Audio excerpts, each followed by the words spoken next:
There was a long pause on the other end of the line. I could hear waves in the background, the faint sound of music, laughter. "Dad," my daughter's voice came back, careful, measured. "I thought you understood. The ceremony's at sunset. Tomorrow." Tomorrow. I looked at the calendar on my kitchen wall, the date circled in red marker. June 14th. Today was June 14th. "Emma, sweetheart, I'm looking at the invitation right now. It says the 14th, today." Another pause. "We sent you an updated card 2 weeks ago." I walked to the mail basket by the door.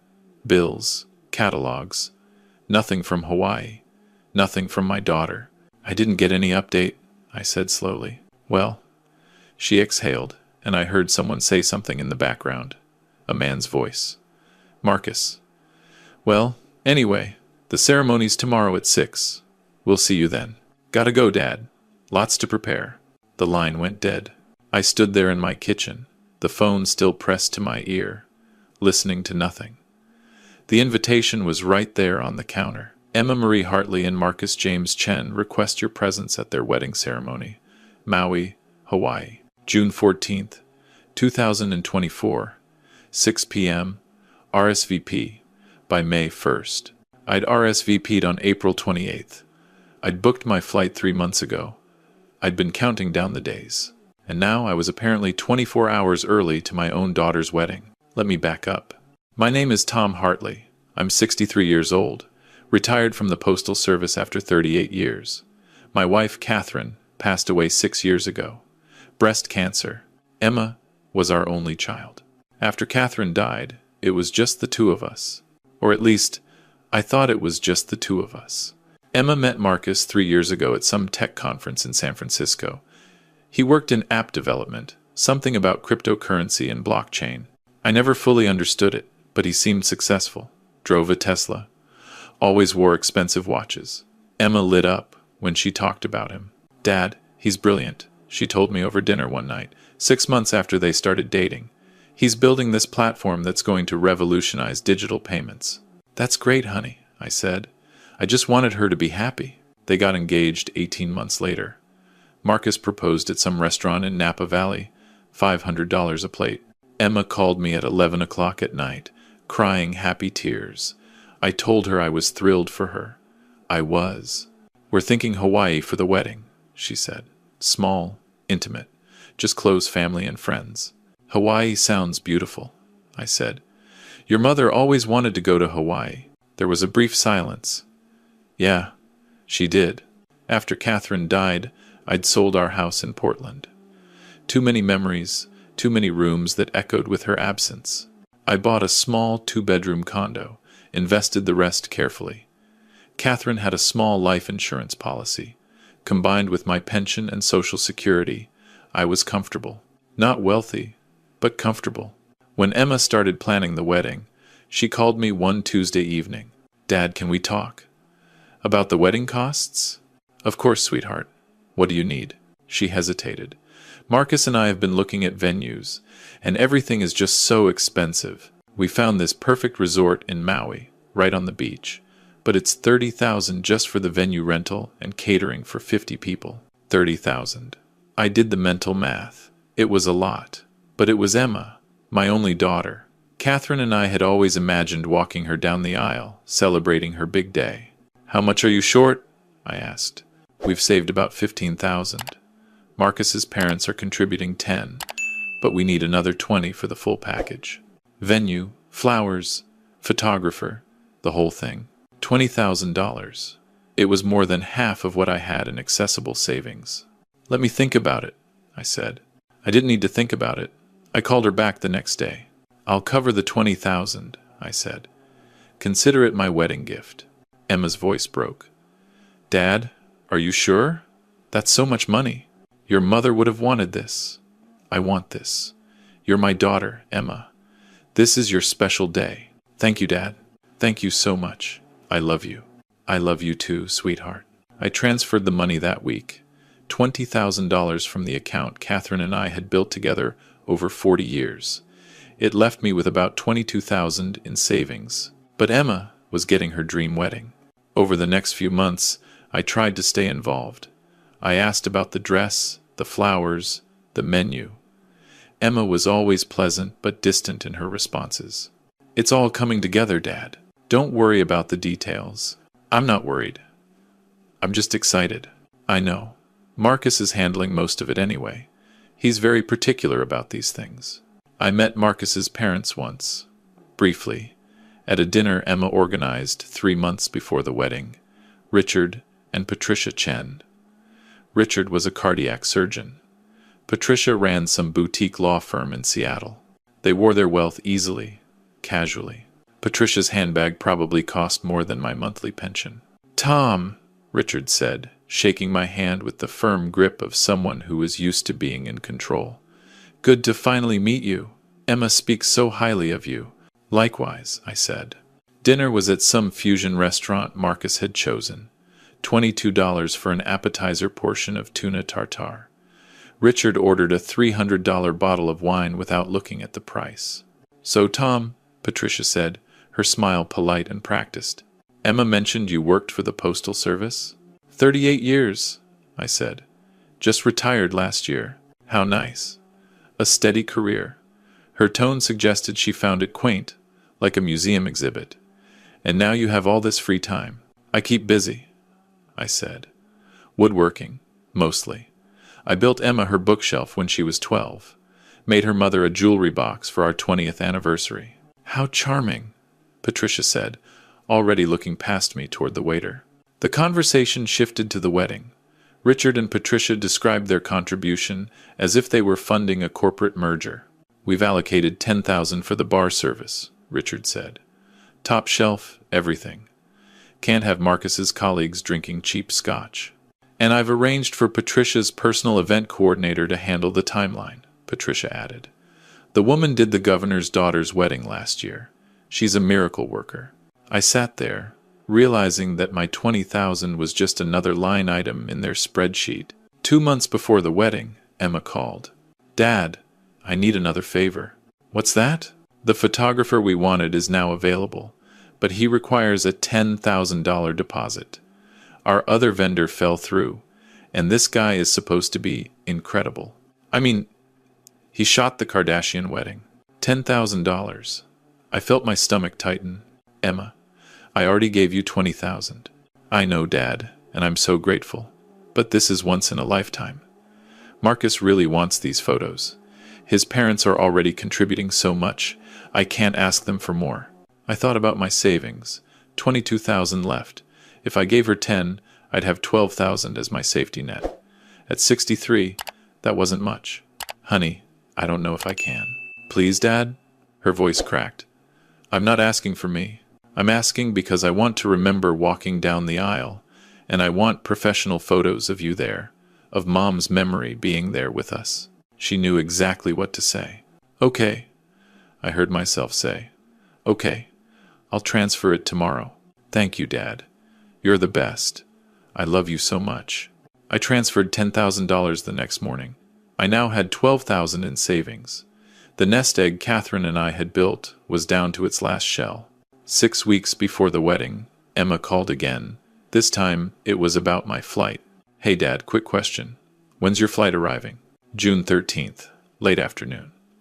I figured I'd get settled before the big day on the 14th. There was a pause. "The 14th? "Yes, that's what the invitation says. June 14th at 6 p.m. Right. Actually, we're thinking of doing a welcome dinner on the 13th, for the immediate family. Just something casual." "That sounds great. I'll be there." "Perfect. I'll text you the details." She never texted me the details. 2 weeks before the wedding, I called to confirm. "Emma, honey, you never sent me the information about the welcome dinner." "Oh, Dad, we canceled that. Too complicated with everyone's flights. Don't worry about it." "Okay. So the ceremony's still the 14th at 6? "Yep. All set. Listen, I've got to run. Marcus and I are meeting with the florist." "Okay. Love you." "Love you too, Dad." Something felt off, but I couldn't name it. I told myself I was being paranoid. This was Emma, my daughter, the girl I'd raised alone after Catherine died. The girl I'd taught to ride a bike, helped with algebra homework, driven to college move-in day. I flew to Maui on June 13th. The resort was stunning. White sand beaches, palm trees, infinity pools. My room was modest but comfortable. I'd booked it myself since the wedding room block was full. $220 a night for 3 nights. Another $660 from my dwindling savings. That evening, I texted Emma. Just landed. Hotel is beautiful. Can't wait for tomorrow. So proud of you, sweetheart. She texted back 3 hours later. Great, see you tomorrow. No invitation to dinner. No suggestion to meet for a drink. Nothing. I ate alone at the hotel restaurant. Burger and fries. $28, not including tip. The next morning, June 14th, I woke up early. I put on my suit, the navy one Catherine had helped me pick out for Emma's college graduation. I looked at myself in the mirror. Gray hair, weathered face, tired eyes. I looked like a father ready to walk his daughter down the aisle. I texted Emma at 9 a.m. Morning, sweetheart. What time should I head to the ceremony site? No response. At noon, I called. Voicemail. At 3 o'clock, I called again. This time she answered. That's when she told me the ceremony was tomorrow. Not today. Tomorrow. After we hung up, I sat on the edge of my hotel bed, trying to make sense of it. I looked at the invitation again. June 14th, clear as day. I checked my email. The original Evite from 8 months ago. June 14th. I searched for the updated card she mentioned. Nothing in my inbox. Nothing in spam, nothing in trash. I called the front desk. Did I receive any mail in the last 2 weeks? Let me check, sir. A pause. No, Mr. Hartley. No mail. She was lying. Emma was lying to me. But why? I spent that night alone in my hotel room, trying not to feel the creeping sense of dread. I ordered room service. $42 for pasta and a salad. The next morning, June 15th, I put on my suit again. I took a taxi to the ceremony site, arriving at 5:30. The venue was breathtaking. White chairs set up on the beach, an arch covered in white orchids and plumeria, the ocean sparkling in the late afternoon sun. I walked toward the guests. I recognized a few faces from photos Emma had shared. Marcus's colleagues, some of Emma's friends from college. Richard and Patricia stood near the front, looking like they owned the island. I approached the check-in table, where a young woman in a crisp white dress held a clipboard.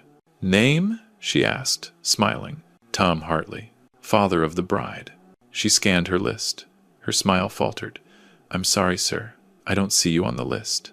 That's impossible. I'm Emma's father. Let me check again. She ran her finger down the page slowly. No, sir. I'm sorry. You're not on the guest list. Before I could respond, I felt a hand on my shoulder. Marcus. Tom, he said, his voice low. Can we talk for a minute? He guided me away from the check-in table, toward the parking area. What's going on, Marcus? Why am I not on the list? He sighed, rubbing his face.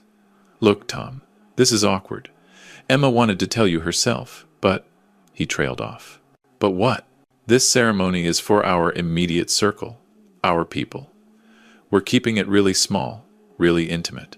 I'm her father. I know. And there's going to be a reception tomorrow, more casual, and you're absolutely invited to that.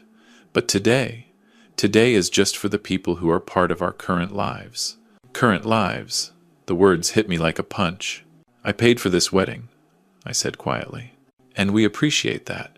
We really do. But Emma and I talked, and we decided we wanted to start this new chapter, surrounded by the people who are actively part of our journey now. I'm her father, I repeated, because I didn't know what else to say. Marcus looked uncomfortable. Tom, I'm sorry. I really am. But this is what Emma wants. Emma wants this? To not have her own father at her wedding? She's building a new life. With me, with my family. Sometimes that means making hard choices. I stared at him. At this man in his expensive suit, with his expensive watch, standing in front of me at a wedding I had funded with the money my late wife and I had saved for 40 years. Get out of my way, I said. Tom, get out of my way. He stepped aside. I walked past him, past the check-in table, toward the beach. I saw Emma then, in her white dress, holding a bouquet of white roses. She was laughing with her bridesmaids. She looked beautiful.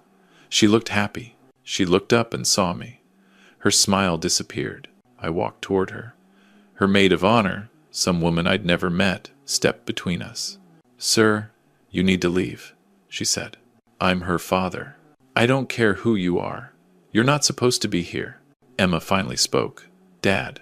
Her voice was quiet. "You need to go." "Emma," I said. "Sweetheart, please. This day is for Marcus and me. For our people.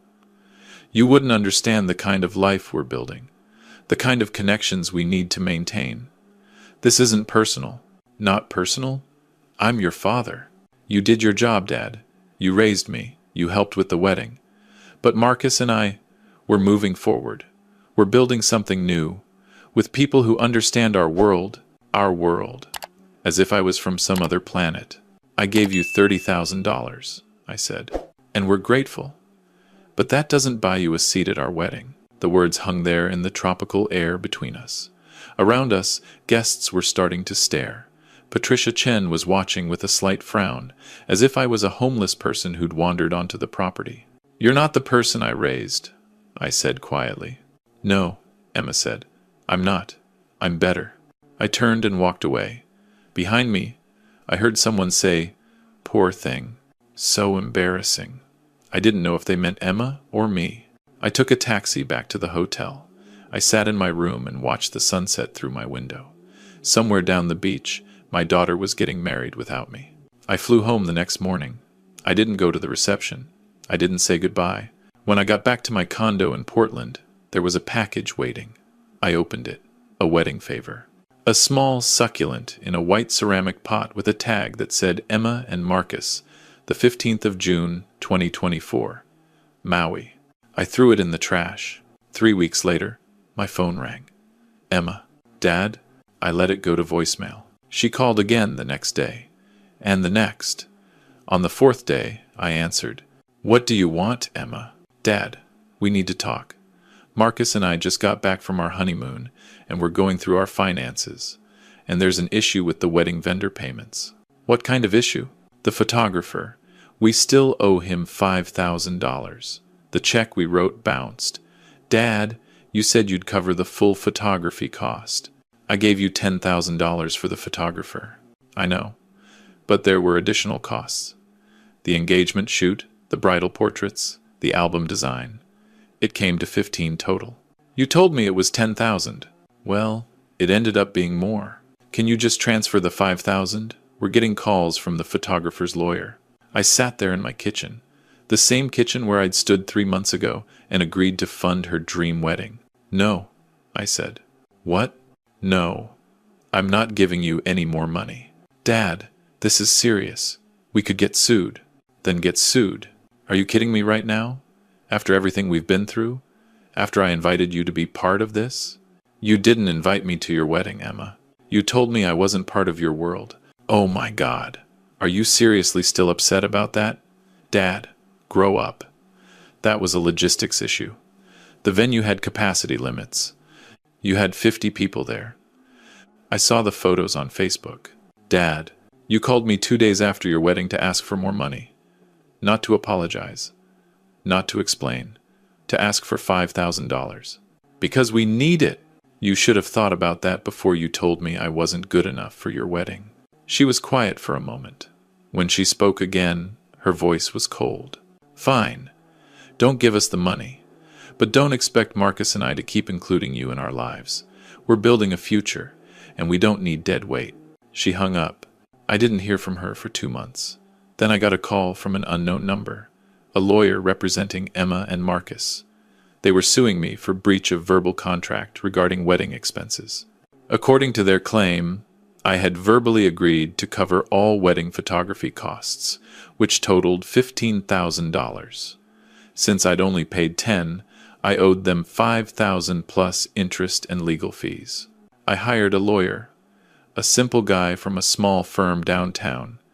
His name was Jerry, and he'd gone to high school with Catherine.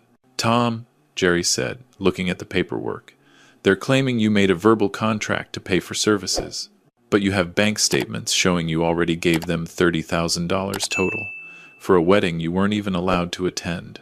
That's right. And you have the original email chain where she said the photographer was 10,000? I pulled it up. There it was. Dad, the photographer we want requires a $10,000 deposit. Can you help? This is going to get thrown out, Jerry said. But it's going to cost you about $3,000 in legal fees to get there. $3,000. My savings were down to $9,000 after the Hawaii trip and other expenses. Do it, I said. The case went to small claims court 4 months later. Emma and Marcus showed up with their lawyer, a sharp woman in a designer suit. I sat with Jerry. The judge was a woman in her 50s named Barbara Simmons. She read through the case file with a neutral expression. Miss Hartley Chen, she said. You're claiming, mister? Hartley verbally agreed to pay $15,000 for photography services. Yes, Your Honor, Emma's lawyer said. And he only paid $10,000, leaving a balance of $5,000. And Mr. Hartley, you're claiming you paid what was agreed upon? Jerry stood. Your Honor, we have email evidence showing that Miss Hartley Chen specifically requested $10,000 for photography. My client paid that in full. Furthermore, he also provided an initial $20,000 for venue and other costs. He's paid a total of $30,000 for a wedding he was not permitted to attend. Judge Simmons looked up. Excuse me? Not permitted to attend?